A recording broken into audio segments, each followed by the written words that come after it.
All right, so a lot of people want to pick the comma for this, but what you should do for stuff like this is kind of edit out your sentence, right? So this like, in addition, comma, this goes to here, you can cross it off, and then even though creating an edited version of the film was costly, comma, right, this comma goes to this dependent clause, right? This is a dependent clause, I could cross that off, right?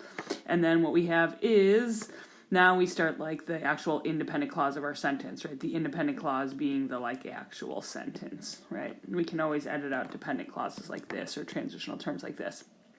So we have the additional $50 million spent on doing so, comma, resulted in an Oscar nomination. If you put a comma right here, you're putting a comma right between your subject, right, subject, comma, verb, and then you wouldn't have an independent clause because the additional $50 million spent on doing so is your subject, and then your verb, this is your verb right here, resulted. So you could say like, it resulted in an Oscar nomination, so you definitely wouldn't want a comma, right? Answer choice A is gone.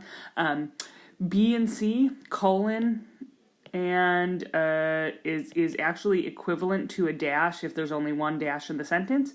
So, and both of these need an independent clause in front. So independent clause, colon, and if you have a single dash, independent clause, and the additional $15 million spent on doing so is not an independent clause, so we'd get rid of B, we'd get rid of C, and it would be D. We just don't want any punctuation, or any punctuation at all, right? Because the additional $50 million spent on doing so, like subject and then verb, right? So it resulted in an Oscar nomination. No punctuation. Answer choice D.